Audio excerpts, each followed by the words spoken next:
The Aam Aadmi Party has levelled serious allegations against the Congress, accusing the grand old party of pressurizing Aam Aadmi Party candidates to join the Congress. The party has also accused the Congress of not giving a single seat to them despite being in alliance. Aam Aadmi Party Assam in charge Rajesh Sharma, addressing the media in Guwahati today, lashed out at the Congress, accusing the party of betraying Aam Aadmi Party.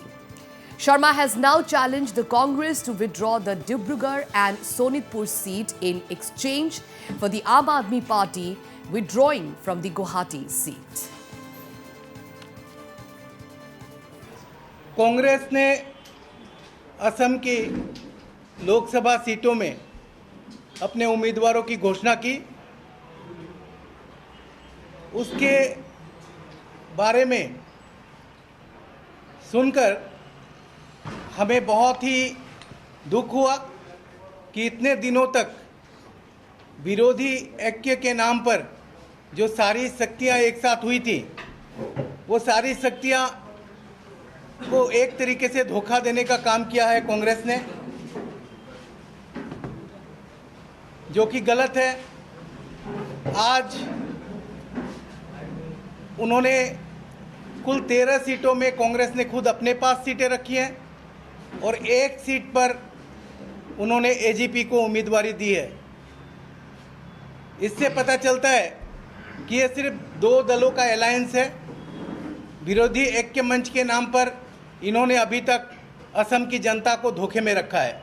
Assam में विरोधी ऐक्य मंच के साथ लगातार हम उसमें शामिल हुए, उनके साथ सभी सभाओं में बातचीत हुई, हर तरीके की आलोचना में बातचीत हुई और इस बातचीत के क्रम में बहुत ही धीमी गति से प्रगति हो रही थी और इस धीमी गति से प्रगति होने की वजह से हम मजबूर होकर हमने फरवरी तक जब कोई फैसला नहीं निकला तो हमने 3 सीटों पर अपनी उम्मीदवारी की घोषणा की।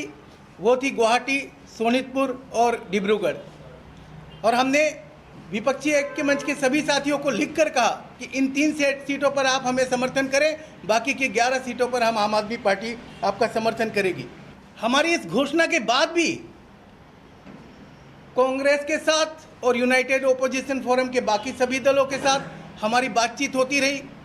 कांग्रेस के साथ हमने कई स्तर पर बातचीत की, लेकिन उसके बावजूद जो कांग्रेस ने अब ये घोषणा की है तो उससे साफ पता चलता है कि कांग्रेस का मकसद असम में भारतीय जनता पार्टी को हराना नहीं है। कांग्रेस विरोधी ऐक्य के पक्ष में ही नहीं है।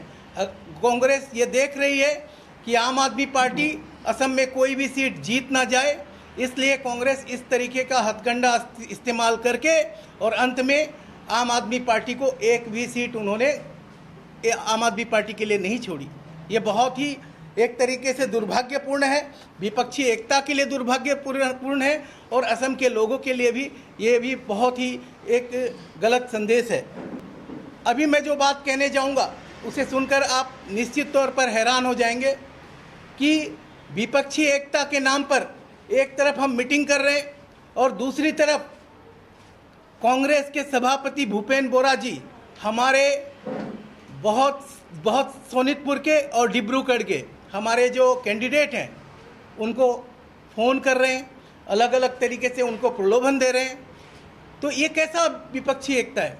आप एक तरफ हमारे कैंडिडेट को कह रहे हो कि आप हमारी पार्टी में आ जाओ, आप हमारी पार्टी के चुनाव चिन्ह पर चुनाव लड़ रहे हो, और दूसरी तरफ आप कह रहे हो कि विरोधी ऐक्य है। तो कांग्रेस को इसके बारे में सोचना चाहिए। ये बहुत ही गलत तरीका है। हिमंत बिश्व शर्मा जी बार बार कहते हैं कि असम कांग्रेस में तो हमारे ही लोग हैं, असम कांग्रेस में तो जो कुछ है हम चलाते हैं। बहुत बार ऐसे मैसेज आए हैं, ऐसी सूचनाएं, ऐसी बातें हिमंत बिश्व शर्मा जी ने कही है। तो अभी तक तो हमें संदेह होता था, लेकिन कांग्रेस के इन क्रियाकलापों को देखकर अब हमें ऐसा लगता है कि क्या असम की जनता को सोचना चाहिए कि इसमें क्या कोई शक की गुंजाइश है अब, क्योंकि इन्होंने बहुत कोशिश की कि हमारे कार्यकर्ताओं को, हमारे नेताओं को तोड़ा जाए। यहाँ तक कि कल रात तक भी हमारे जितने भी कैंडिडेट हैं उनसे संपर्क स्थापित किया गया, लेकिन हमारे लोग बिकाऊ नहीं हैं। कांग्रेस के नेता जिस तरीके से कांग्रेस छोड़कर भारतीय जनता पार्टी में सम्मिलित होते हैं, आम आदमी पार्टी के नेता ऐसे नहीं हैं। इसका मतलब साफ है कि जो डिब्रूगढ़ और सोनितपुर की सीट में हमारे जो उम्मीदवार हैं वो उम्मीदवार काफ़ी मजबूत हैं और कांग्रेस या विपक्ष के दूसरे दलों के पास उनके समान कोई चेहरा नहीं है, वैसे उम्मीदवार नहीं है। इसलिए कांग्रेस को ये 2 सीटें आम आदमी पार्टी को छोड़ देना चाहिए था, पर कांग्रेस ने ऐसा नहीं किया।